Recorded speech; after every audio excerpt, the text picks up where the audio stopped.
This is Mario Andretti, and you're listening to Fascination Street podcast.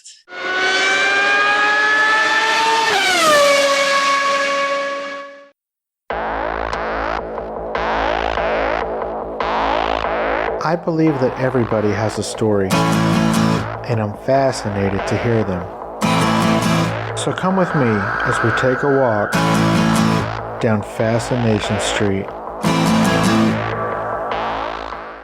Welcome back, Streetwalkers. This episode is with Rabbi Brian. Rabbi Brian creates outside-the-box religious goodness for digital age seekers. No dogma, no woo-hoo. He helps people feel comfortable in their own skin and comfortable enough to ask questions about religion and spirituality, which is what we do in this episode. Now, I know it sounds dry and it sounds boring and dull, but I promise you this is going to be the most relaxed, engaging, and maybe even the most fun you've ever had talking about religion. Rabbi Brian and I felt like had great chemistry. We bounced things off each other. We told a lot of jokes. One of us says some swear words, and it might not be the one you think. But mostly we get to know Rabbi Brian and what he's about and why he does what he does. We talk a little bit about his podcast, Chats with Larry, where he has conversations with his slightly older best friend who's a minister. Can you imagine that? Just eavesdropping on a rabbi and a minister having conversations? That's exactly what that show is. We also talk about Rabbi Brian's 77% newsletter, which sounds super intriguing to me, and I'm going to sign up. I can't stress it enough. Rabbi Brian and I had a blast during this episode, and I know you will too. This is my conversation with Rabbi Brian. Yeah, talk to me, yeah.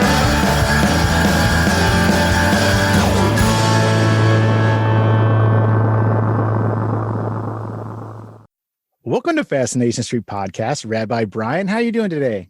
Since the last time you asked me, I'm doing all right. Glad to be here. A little excited in the moment, but it's been a shit year. Not even just a calendar year, but a literal, like the time frame of the last 12 months, 15 months. Yeah, a year plus. Yeah. All right. Well, Rabbi Brian, thank you for doing this. I appreciate it. The way this is going to work is we're going to talk about you. We're going to get to know you. So if you don't mind, lead us off, man. Tell us where you were born and raised. Where'd you grow up? I was born on a small island called Manhattan. And that is usually funny. I didn't know I didn't like it. It seemed like a reasonable thing at the time. But then the further I got away, I thought, boy, there's some Kool-Aid here. Grew up in New York City, exceedingly rational, excelled in schooling. What do you mean exceedingly rational? What does that mean? I was captain of the math team. You almost made me spit my coffee all over my equipment. Yeah, I was a great nerd. I mean, I was magic camp. I still go to magic camp. All right. What? You still do? Yeah. Well, right. Yeah. Well, thank you for taking the time. It's been fun. I'll see you later. Go ahead. Magic camp's actually important because that's where I learned that it's all right to be a little weird. It wasn't being the captain of the math nerd. Math team. Math nerd. Well, I keep saying nerd. I'm sorry. It's all right. All right. So rational. Yeah, rational, logical. I was going to be an architect, right? I like logical sequencing. I was going to be an architect. Yeah. Yeah. It didn't work out for either of us. Correct. Have you met my son? It's not his fault, but that's why I'm not an architect. Okay. So back to nerd camp. Magic camp. Yeah, okay. So just because let's double down, chess team. Okay, look. You said double, and you used to teach math, but we're into triple now because there was the math club. There's an exponent here. Yeah. There was magic camp, and now there was chess nerdism. What is the chess thing now? Yeah. Well, I still play chess. I was the dad who brought chess when my kids were up till third grade. I was the dad who went in every Tuesday and did chess. Sure. I saw the Queen's Gambit. Yes, I am the Queen's Gambit. I don't know what that means, but it's so funny to say. That's what it's going to say. The episode title is going to say Rabbi Brian - the Queen's Gambit. I like it. It could be. I could figure out an analogy how life is like a chess game, and you just got to figure out that you're not either the white or the black team. Yeah, I'm sure you could. Yeah. So you're growing up in Manhattan, being the nerdiest of all the nerds. You didn't have a single friend. No, wait. So did you have a lot of friends? Like all these nerds were friends, right? Probably still some of them, right? Yeah, I went to a very small school, and we all were tight. They're still some of my best friends. That kind of thing. Nice. So, all right, being a nerd. And most of us knew each other from first grade to 12th grade. So we just accepted each other in a way that was really beautiful. And you could be the jock and you can be the nerd, but, we all used to wrestle when we were in first grade. Are you still in Manhattan? Are you still in New York? No, I'm in Portland, Oregon now. Oh, okay, cool. Gotcha. Complete other side of the country. Yeah. Okay, so growing up, you wanted to be an architect. That didn't happen. Wanted to be an architect. That didn't happen. And somehow the rabbi I used to go to the Jewish Center at Tufts University and ask the rabbi questions. I'm going to interrupt you a lot. Were you raised Jewish? Like, were your parents Jewish? I guess technically was your mother Jewish or whatever? That part's I could That's all on. BS? No. Yeah, because if you think about, apply a little logic. Moses' parents weren't Jewish. Abraham, Isaac, Jacob, none of them married. They married non-Jews. Moses' daughter marries a priest, so it was not like it is now. Okay. Anyway, my parents were Jewish in the way that Christians who are Christmas, Easter plus. Okay. All right. Cool. Got you. So did you have Christmas and Hanukkah or? Yeah. Okay. Because Hanukkah sucks. Now, do you think that your parents sort of embraced it loosely, so to speak, because they were trying to fit in, or just because it was a little too strict, or both? No, not about strict. But so back in the 60s, 50s, 60s, 70s, Jews couldn't just hang out with other people, and you wanted a place where you could talk freely, and it was a country club. Synagogues were country clubs. It was a place where you belonged, and that's where your friends all hung out. You've hung out with those people. And that's not so much no more. Like a true community center, right? Yeah, I like that. Okay. Well, we have Jewish community centers all over the place, so that's what I could equate it to. Okay. So you grew up with the Jewish faith. Yeah, I decided to become a rabbi partly to learn about Judaism, which I didn't really know much about. I didn't major in Judaism. I was just told I was Jewish my whole life, and I didn't know the laws. I didn't know the rules. I didn't know the Bible. I didn't know any of it. But you didn't become a rabbi until way later, right? No. It's the opposite. So I go out of college, go to rabbinical school, 5 years postgraduate, work as a rabbi mainstream, and then can't take it anymore. You said mainstream. What does that mean? Like a normal rabbi at a normal congregation. Well, your voice pitch went way up. Did I do Seinfeld? You did. Oh, are you telling the truth? So now I think you're lying. No, it was nothing but the truth. No, I go into Seinfeld sometimes. I worked at a mainstream congregation, but it sucked my soul. Why? What about it? I understood the why part.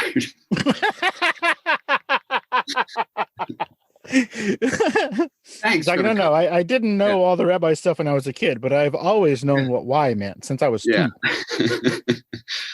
I said this at a meeting yesterday. There were a bunch of rabbis, and I said, look, at the end of it, I think God would come and say, what the fuck did you decide to make teams for? What? How did that go over with a room full of rabbis? It wasn't a room full of rabbis. It was a panel of 5 rabbis and a whole bunch of people who want to convert to Judaism.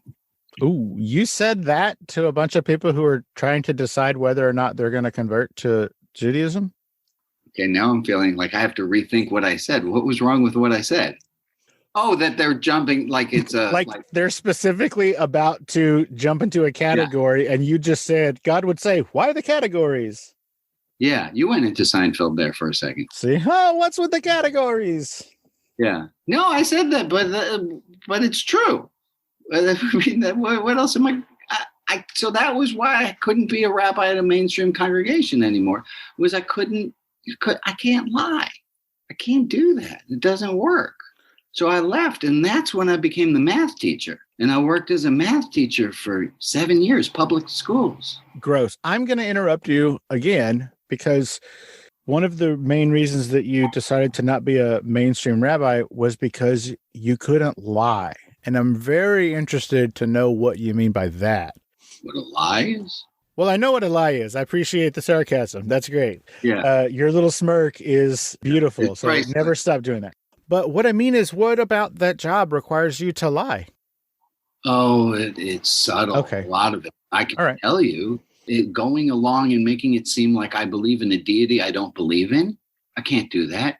Venerating a scroll of words as though God had a better sense to connect with humanity thousands of years ago than God does today. I can't do that. To try to convince children subtly that being part of a group is really the best thing, and being a specific, this is who we are, and as soon as there's a we, then we make a they. And how does that relate if your highest value is love? Yeah, if you're supposed to love all, then why are there groups? I'm with you. Right? And I get some things are easier to do. You need a team. You need your people. I get that. But I was draining out at that job. I knew if I didn't leave, I would never get out.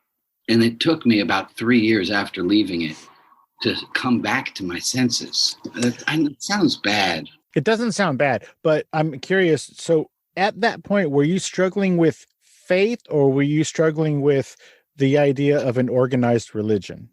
Organized religion. Faith, always. Always. Did you think you were going to get in trouble from God When? when you decided to leave No. or not be a practicing? I was what I mean. scared shitless. Yeah. I wouldn't ever say it at the time, but I knew who I was working for. You know the Jonah story where Jonah gets called by God and then Jonah runs the other way? I thought Jonah got ate by a whale. Well, that's how he got ate by a whale. As he runs the other way, he gets on a ship. The storm starts up and all the people are about to die. And Jonah says, the reason for the storm is because I pissed God off, jumps off the boat, and that's when the whale swallows him up. Look, Steve, I know who I work for. You can't hide from that dude. Yeah. That's the first time I've opened this shit up in a public forum. So I'm just going to take a moment to give myself a kudo. And I'm also a little like anxious, excited, like, what the hell did you just say? I know Steve said we could erase the parts you didn't like afterwards, but no, don't erase it. It's just that was a lot to admit. Good for you, man. Well done.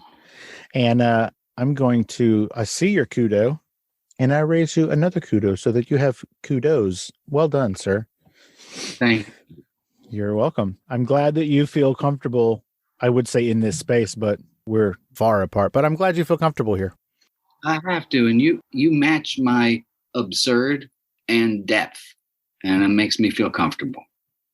Good to hear. I was at a dinner party a couple of months ago, and it was with some people that I didn't know very well. As a matter of fact, for the most part, I had just met them that day, all of these people. Where I live, there's a bunch of wineries, and so we had gone out to wineries, and that's where we met up with them. We had sort of known them, but not really, but we met up with them out at these wineries, and then they invited us back to their place, and we had a big dinner party. And I was sitting there. This is uncomfortable for me to tell this story, but you did it, so I'm trying to mirror you. I was sitting there, and this woman who's roughly my age, I don't know, maybe 5 years younger, she said, "Steve, are you a Christian?" Mm. And I don't know the last time that I was asked that question. Mm-hmm. I don't really hang around in circles where somebody would ask me that question. Mm-hmm. Mm-hmm. And it took me a minute, and I sat there and I said, well, define Christian. Mm-hmm.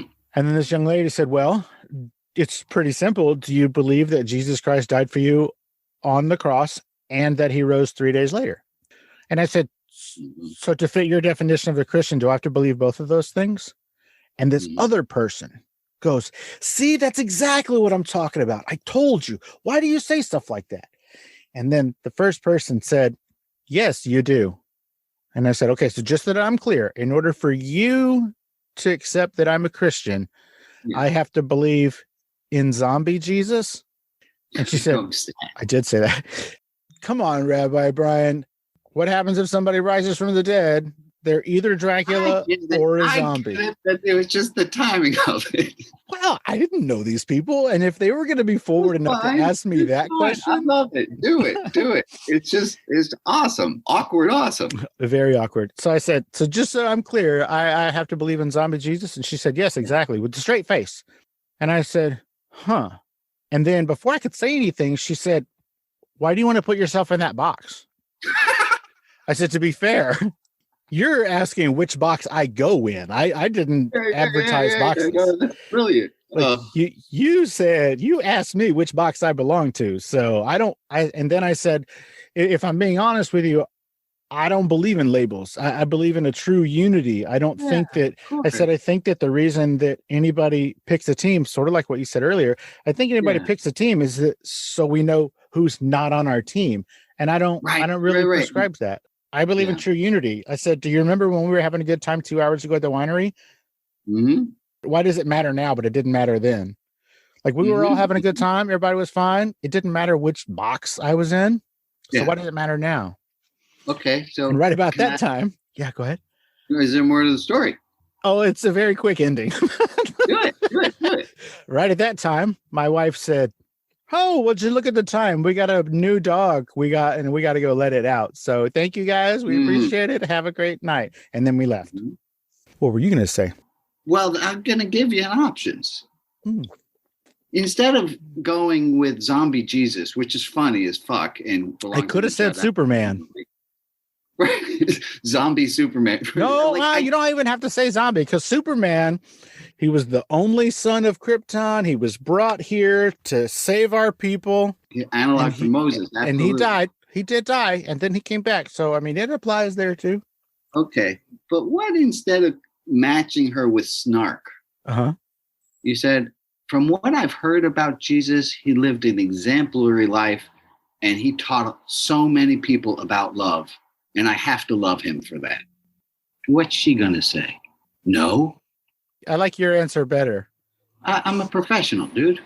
Well, that makes sense, dude. Mine was way more uncomfortable, but yours was... No, I get it. And you're pushing her away. Here's the thing Larry says. My best friend Larry says this. He says, what you need to say with anyone who says those things is you have to say, I want to just stand with Jesus on this one. Jesus preached love. And as long as you use the phrase, I want to stand with Jesus before they use the phrase, I want to stand with Jesus, you've co-opted them. Like you win. What are they going to argue? No, it's not about love. Right. You can't like, haha. Hey, Streetwalkers, here's a word from our sponsors. It is 2140. You are trapped in an underground bunker, built a century ago to protect mankind from the pandemic on the surface. Now ruled by tyrants and their robot army. You are an outcast, an orphan, a scavenger, blind, afraid, and alone. You are Ace, a survivor, and you will try to escape this place known as Subterra.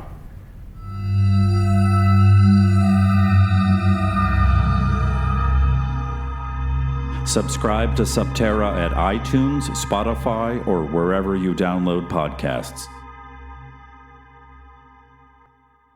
Let's get back into it. Okay, let me ask you this. You're a very studied religious scholar. I said, yes, sir. Who was Jesus against? The Romans? I know who he was for. Fucking hated the Romans. He was a zealot. You didn't get crucified unless you were going against Rome. He was causing up an army to go against Rome. Hated Rome. So he was cool with everybody except the Romans? He was against imperialism. All right, cool. You might not be able to tell, but I know absolutely nothing about religion. I was not brought up in any church. The only times that we went to church was when somebody died or every other Easter. Most people have about a fourth grade understanding of religion, which is a little young. It's fine. You just didn't learn about it. And we made a mistake. Here, listen to this crazy idea. So I taught in public schools. I'm a rabbi. And everyone's like, oh, how do you do that with separation? I'm like, because I don't talk about religion like I'm trying to convert anyone to anything. That's the rule. I can talk about religion. And if we don't talk about religion in public school, where the teachers are not allowed to convert kids, that's the rule. Where are they going to learn about religion? In the place where they're allowed to convert them? Well, that seems like a grand idea. Wonder what's going to happen. You're going to indoctrinate children into religion and teach them not to think there about religion. So I taught high school. The last school I taught at was a Catholic public private school, weird hybrid, beautiful thing out here. And we had mass once a month. And I used to say to my students after the mass, so what'd you think? And they said, what? What did you think about the homily? We weren't paying attention. I said, I'm not teaching you in this room to think only in one place. I got to teach you to think everywhere. Okay, I feel like I got onto a crescendo there, and then I don't really know how to land at the end of this little. Oh, it's like thing. every Saturday Night Live sketch ever. You know what's awesome? My kids and my wife and I, we all sit and we watch Saturday Night Live together. And that just makes me so happy. Very cool. A recent guest that I had on the show, his name is Hugh Fink, and he was a writer for Saturday Night Live for 7 years. I went through a bunch of your past guests. Dude, like Fascination Street, it goes all the way down. It does. I cover Mario everything. and Reggie? Like what? Yeah, you never know what you're going to get here, man. That's why I love it. Yeah. A lot of podcasts are, about one thing, or they're very niche oriented. And I don't really think that humans are that way. I think true curiosity is a curiosity about everything, not just a curiosity about that thing I like. So that's all. Yeah, and it leads to astonishment is right next to awe. That's a religious idea. Yeah, that's true. That makes sense. Tell me why you stopped teaching at these public schools. Did you wear your yarmulke at this Catholic place? Yeah. You didn't get beat up? You didn't get stoned? I don't mean stoned, but I mean like nobody threw rocks at you? Did. Oh, okay, cool. No. Yeah. No. Was it a topic of conversation with the kids? Were they like, hey, wait, this is a Catholic school. What's with the mini hat? So I asked this group one, I said, y'all haven't asked me about my hat. And one kid just says, I know why you wear it. You're representing. I was like, that's better than anything I would kind of true, say. right? I mean, it's the truth. All right. Yeah, that's why I'm wearing a hat.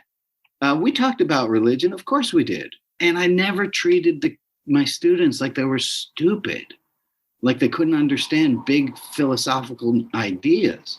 They leveled up. They wanted to talk about that stuff. And that's how we went through math so well, was I had to deal with them.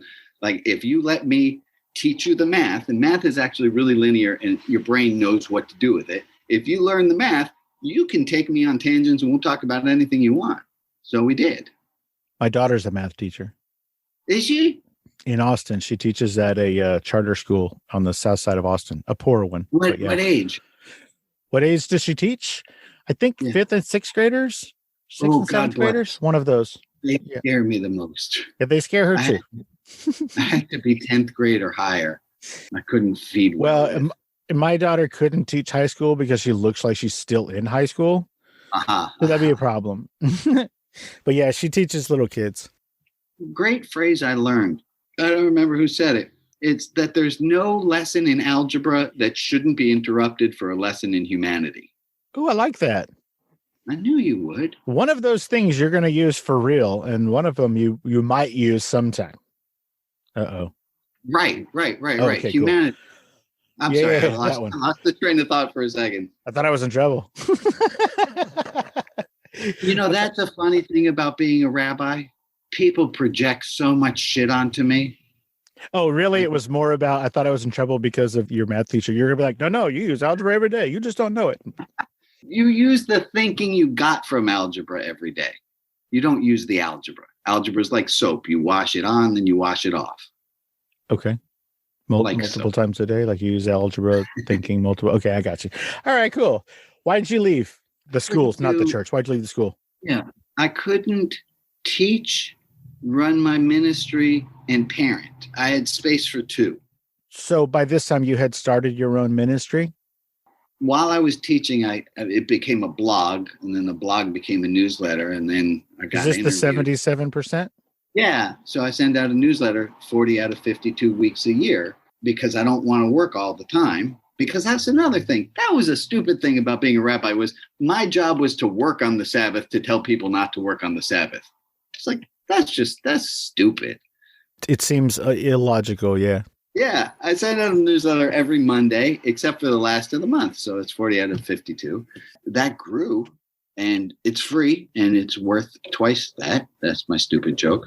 It's a really good newsletter, and people really enjoy it. And that's my ministry. I have an online ministry rabbinate for digital age seekers who want to do something a little different. So my main communication is the newsletter. And then I run a Saturday service that doesn't look like anything I learned in rabbinical school, but Picasso didn't paint the way that he was taught to paint. So, okay.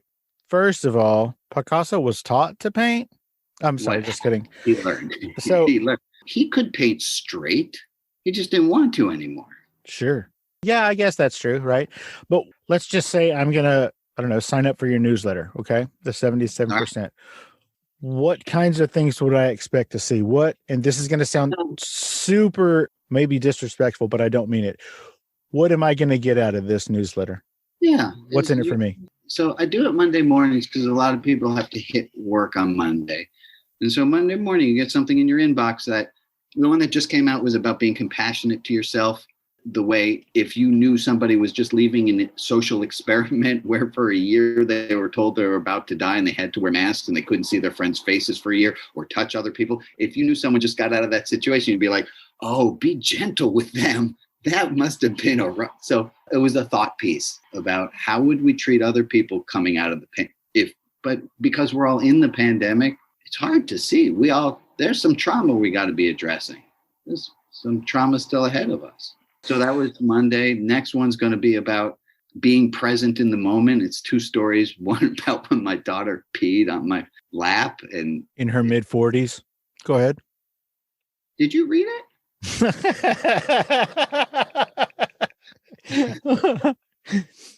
Just so you all know, I'm 51, so that didn't make any sense mathematically. Now, just so you all know, he looks like he's 30, so it really didn't make sense. Yeah, you look really young. Okay, I'm gorgeous. You are gorgeous. Well done, sir. What's the other story about? About we're driving to go get her a shot, and she's crying. She hates getting shots. She's 12, and in between, like I comfort her, and I say to her it was a tactical thing. I said, Annie, where's the needle right now? And she points over towards the direction of the place. And I said, so why is it hurt now? Why is it scary now? And I didn't say anything else because I realized that she didn't need to learn that lesson. I did. That there are a lot of times that I am totally flipped out and wigged out about something that's really far away from me.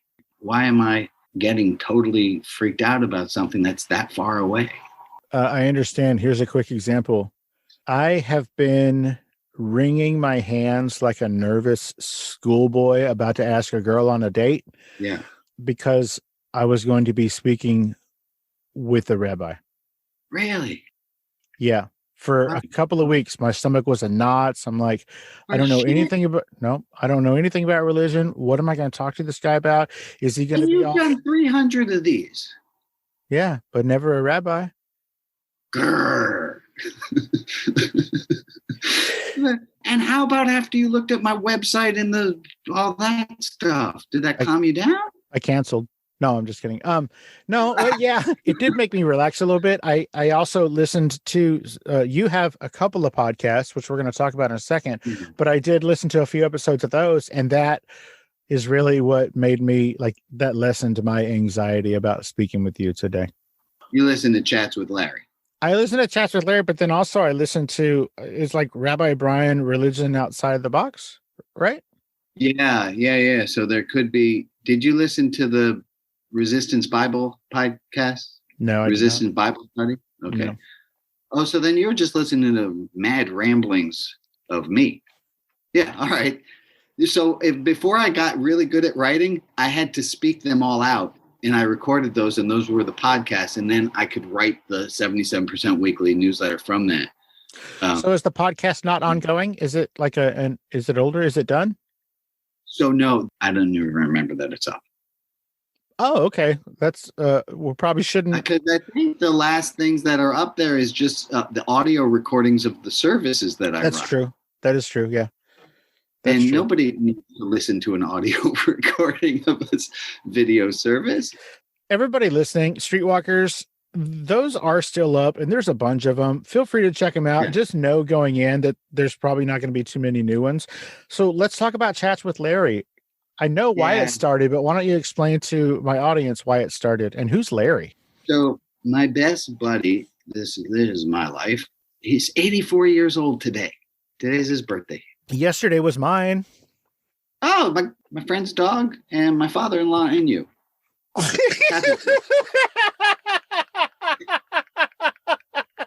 I have good timing, right? Gosh, that's awesome.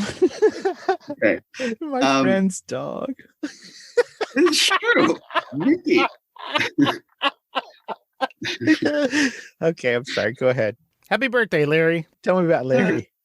Larry and I have been best buddies. He's a retired disciple of Christ minister who's had a fascinating life. He was the first one to integrate a church. He was the first one in California to have open and accepting, doing gay marriage. And he's also, because he's a show-off, he got a PhD in sociology and also taught at Pepperdine University. And he and I would have epic conversations. Where did you meet him? He did my mother-in-law's funeral in L.A. That's a weird place to strike up a conversation. You know, I just With looked that at him guy. and That's cool. I thought there was something special about him. And we met for breakfast, and he was kind to waiters in a way that it wasn't religious creepy, but it was like, oh, this is what religion's supposed to look like. And I wanted to be more like him. So he wasn't a religious book cover? I don't understand. Book cover? Yeah. The outside. Oh, yeah. No. He loves people. Look, I got snarky. I can do snarky. But at the bottom of it, and it's the same thing I was saying to you about, approaching that woman who, like, why was she talking to you about Christianity? It's really because she loves it and she wants to share the thing she loves the most in the world. I get that, but I love bourbon, and I wasn't trying to get her to drink my bourbon. But you didn't have to respond with zombie Jesus. Well, that's true. That's true. No. That's true. You I right. learned this from Larry, right? I learned Thanks, from Larry. And Larry would say, look, Martin Luther King Jr. and Gandhi and Nelson Mandela, those are human beings. And they didn't have magic powers. And I'm sure they were assholes at sometimes. He didn't ever say assholes. I'm adding that part in. But if those people could do it, and there's a quote from St. Francis, and he said, if he or she can do it, St. Augustine, if he or she are capable of doing it, why can't I? And it's a healthy part of looking at other people. And that's why I wanted to be best buddies with him. And then I recorded our phone calls because fuck shit, I'm going to miss him so much. And I want to hold on to him. At the time that you started recording these phone calls, did you tell him you were recording these phone calls? No, and the audio quality is really bad because I didn't know how to do it. Because I would often have to call him and be like, Larry, I got to call you right back because I didn't know how to record on the way in. But I just wanted to record them. And then I think it's in episode 10 of season 1, because season 2 is coming out next, is where I say to him, dude, I have to tell you something. And he and I had talked when he's on camera or he's being interviewed, he becomes a very stiff white man. So he and I had talked the summer before. I said, what I'm going to have to do is I'm going to have to record you without you knowing. And he laughed. He said, yeah, that's a great idea. So after 10 episodes or so, I say, Larry, I have been recording you. And he said, Brian, anything I shared with you, I would share with the world. And that also, when I got honest with you, Steve, that was because of Larry. Because if Larry could give the green light, not even remembering what he had said, I can do that. I can just be me. I love it. Did you figure out how to record them so that they sound awesome? Yeah. Oh, and so season 2, I think he knows, but he just doesn't want to know. Like, he's the smartest guy I know. He's got to know that I continued recording on. So did he change? Like you told him in episode 10, was the rest of episode 10, did he Did he start talking like No, this? no, he didn't. We were having a good. Did he think you were kidding? No, there's an earlier episode where I tell him that I'm recording him, and he says, "Well, let me get something from my book to read," and he reads a prepared statement, and it's like, dude, that's dry. That's hilarious. And the other reason I put the whole thing out there was men who deeply love each other. We need to let people know that that's a thing. And the fact that he's a minister and I'm a rabbi, that's the extra sell to it. And we talk all about Bible in a beautiful way. And there's a lot of wisdom in what we talk about that people pick up. Since you opened the door, I'm going to ask you to be straight with me. You've been pretty straight with me so far, so I'm going to ask you this. So, a rabbi, and did you say he was a minister? Disciples of Christ. Is it true? What God wants, he keeps. Oh, yeah. Yeah. Larry came to visit once, and we met my friend Bill, who's a priest, and we went to a bar because we had to. And I'll tell you, it wasn't funny. Why did you have to go to a bar? A priest, a minister, and a rabbi walk into a bar. Oh, okay, good. All right, cool. Thank God. Ha, see what I did there? Thank God. Okay. Warning, this podcast may contain theology. Indeed. Anyway, we had a lot of laughs, but I think it would have been funnier if we all got there at the same time. That would have been awesome. And if y'all all showed up in a rowboat, it would have been even better. So Chats with Larry. Yeah. Season 2 is going to be coming out soon. Do you release them all at once? Well, for anyone who wants to listen, all of season 1 has been released, so you can get all those. Okay. No, they go out once a week. I don't know, because I have a podcast producer, and that's what we did. Yours, you don't drop all at once. No, I don't. I was just curious. Netflix drops everything all the time, so I don't know. Who knows what people do nowadays? Some people do drop multiple episodes on the same day. I could. I mean, stuff. What the hell? I could drop all. Yeah, it's your show. You can do whatever you want. Now I got to think about it.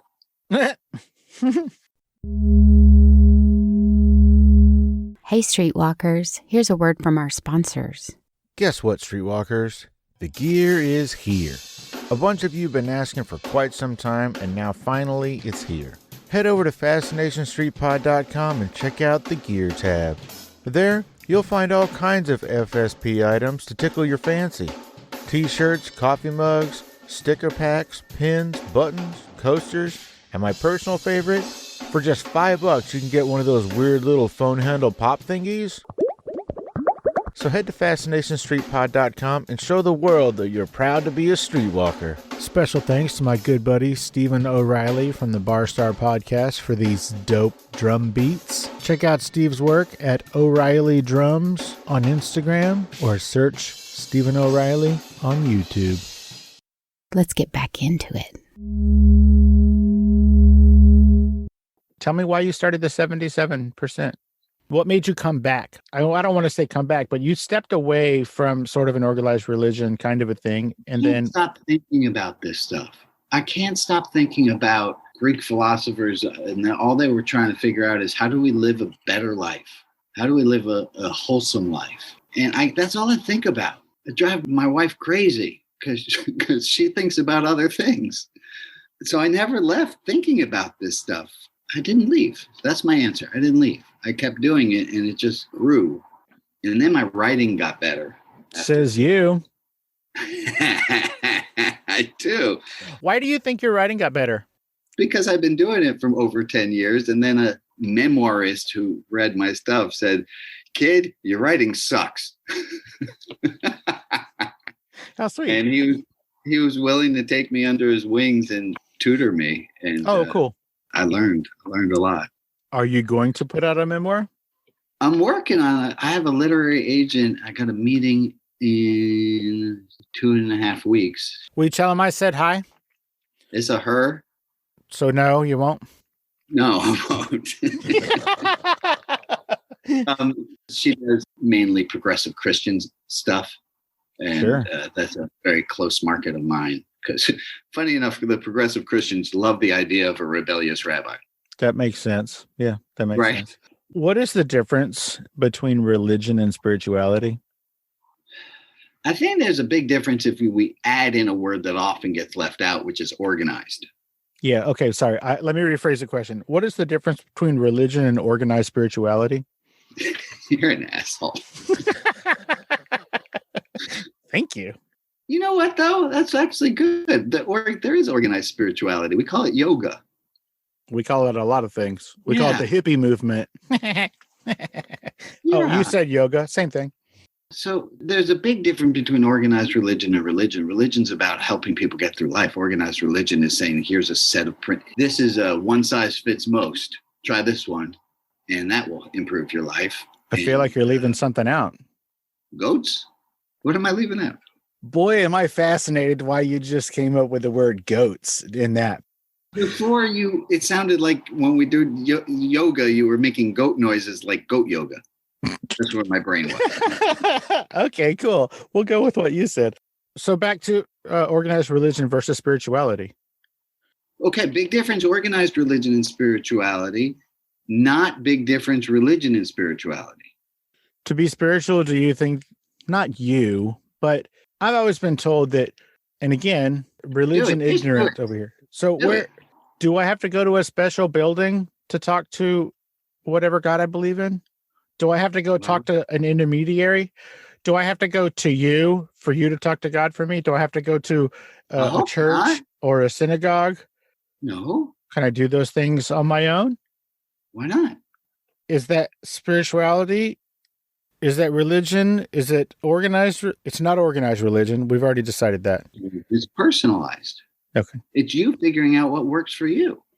So there are 5 components to a spiritual life. They're not in any order. But the first, I'll say, is having a hierarchy of values. Knowing that we value one thing over another, that's part of a spiritual life. Okay.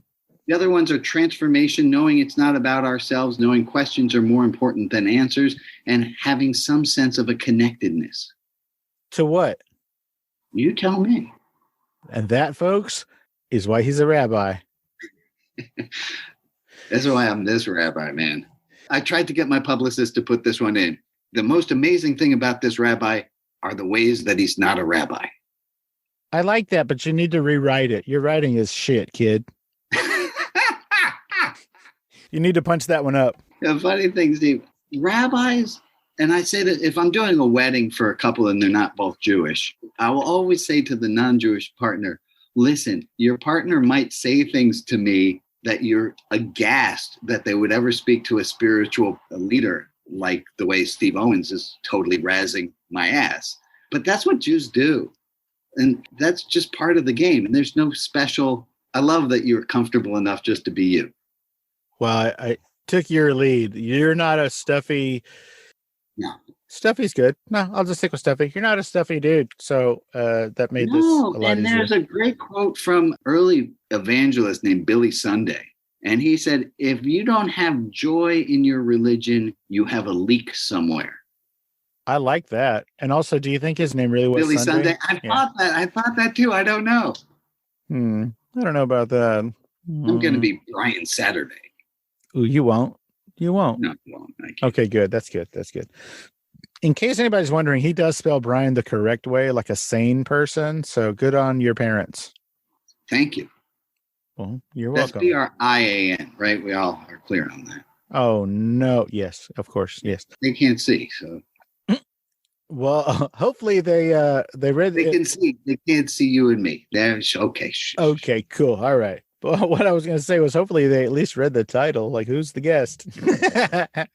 Sometimes you just next episode. That's true. That's true. You're not wrong. Why did you decide to go all the way to becoming a rabbi? Why get in that deep? Honestly, I think the title part kind of. Oh, stop that. There's no way. I don't think I thought that at the time. I know there's no way I thought that at the time. But looking back on it, it was like getting to be Boy Scout extra class, you know? Like I can now be the moral authority in a room. I love that you laugh when you say that because that concept is ridiculous. It's kind of funny. And yet I kind of get off on it. So I cut you off earlier. Were you going to finish the word boner? Bonerific? Nope. When I said why, and you said, to be honest, I think that the title rabbi kind of was giving me a bone, and then I interrupted you. Boner. Okay, cool. All right. I just wanted to be able to get a rabbi to say the word boner on my show. I try to get my friend Larry to curse, and I think it's not going to happen. Any other things you want me to say on your show? Not yet. You want to go back to the woman.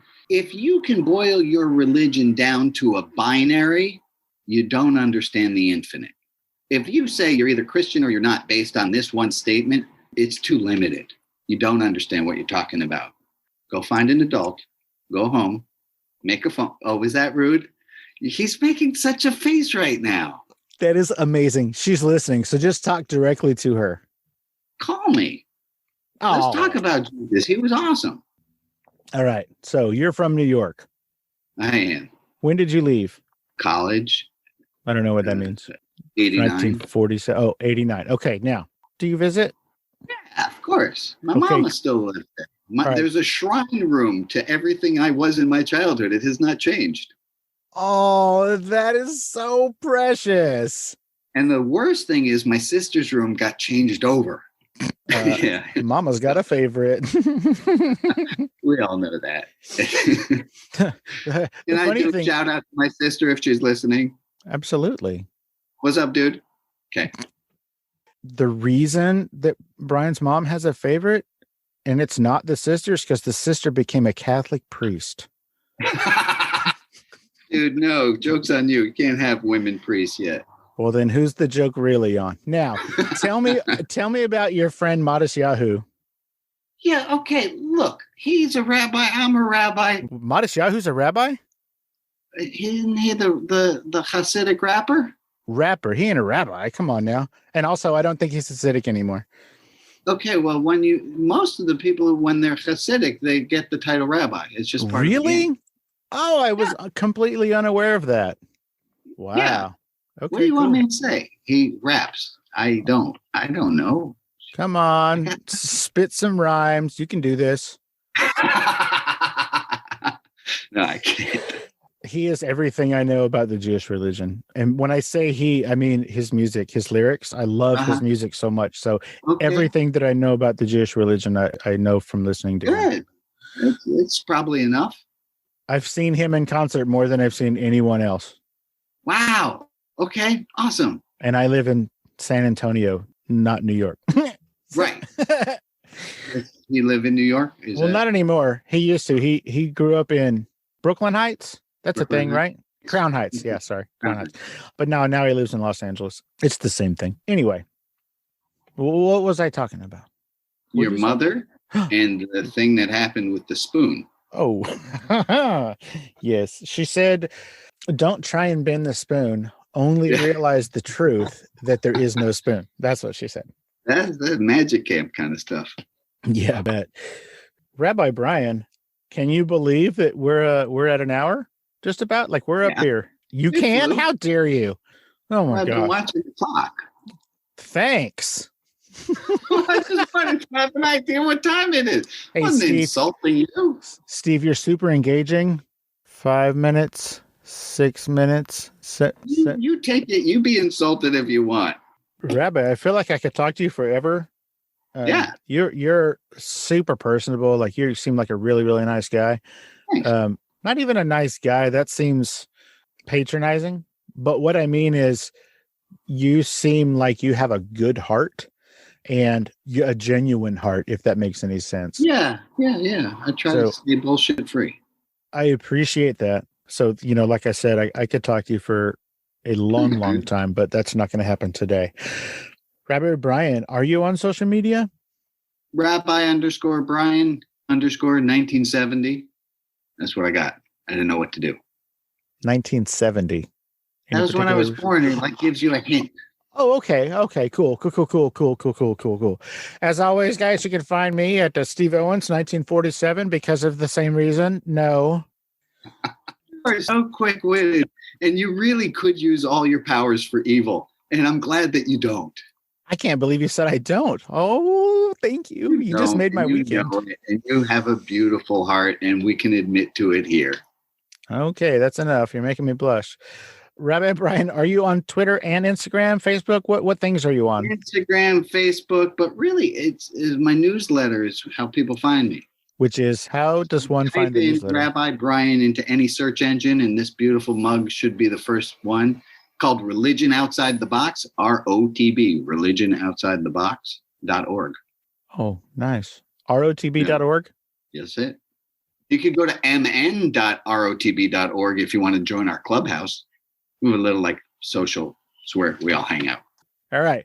So what would be in this network? What's this community? Is this a chat room? What is this? Yeah, it's like a BBS. I want to make sure I didn't say BDSM. So it's like a BBS. It's like a bulletin board. It's BDSM.ro. No, people can chat about the newsletter. They talk about the service. They put up poems that they find spiritually moving. It's a whole, but it's like the island of people who are been chafed by religion. Okay. So ROTB.org is where you That's home to get the newsletter, but then MNROTB. Don't worry about it. Just if you sign up for the newsletter, it will have a link to the clubhouse. I love the hand movements. You really are Jewish. I am. Thank you. You're welcome. Rabbi Brian, I really hate to cut this off right now, but I'm going to anyway. Rabbi Brian, is there anything that we didn't talk about or I didn't ask you about that you wanted to talk about today? Yeah, if I had to go back to any one thing, it's not something new. I want to reiterate something of this idea of being kind to ourselves. I think it can help us help the world. If we could be nicer to ourselves, I think we'd be able to have more patience with other people too. So you think that being nicer to ourselves would put us in a better mood to be able to be nicer to other people? Yeah, let's just be kind to ourselves. There's plenty of other people out there that'll not be kind to you, so you might as well not be one of them. And they're all put there for you to practice on. Oh, nice. Yeah. I love it. Rabbi Brian. Fun stuff, Steve. Thank you so much for taking the time out of your busy day and your hectic schedule to hang out and let us get to know you a little bit better, man. I really appreciate it. I appreciate you. Thanks, brother. And you have a great weekend, man. Planning on it. You too. You are, God, you are quick fucking witted, man. Thank you. I appreciate that. And what I said was true. You could. And I know you don't. Thank you. And I see that heart of yours. So thank you. Well, I appreciate all the kind words. I'll talk with you later, brother. Thank you so much, man. It was really a pleasure. Have a great night. Hey, Streetwalkers. It's time for a giveaway. Thanks to our generous friends at Sylvania, we're going to give away some Bluetooth speakers. What do you think? These are fairly special and limited Fascination Street podcast edition, as they have a little Fascination Street emblem on the end. This oblong Bluetooth speaker is about 8 inches tall and about 3 inches in diameter, and is IPX4 waterproof. So how do you win? Well, what I need all of you to do is post a short video to your Instagram story, your Facebook story, or even your TikTok, telling everybody why you love Fascination Street Podcast and which is your favorite episode. Make sure to tag the show in these videos, and each week I'll pick one winner to win one of these special limited edition Sylvania Bluetooth speakers, and I'll mail it to you. And I might even throw a couple of other Fascination Street pod swag in there as well. So tell a friend, tell all your friends, and include it in your stories on Instagram, Facebook, or TikTok. And don't forget to tag the show, Fascination Street Podcast.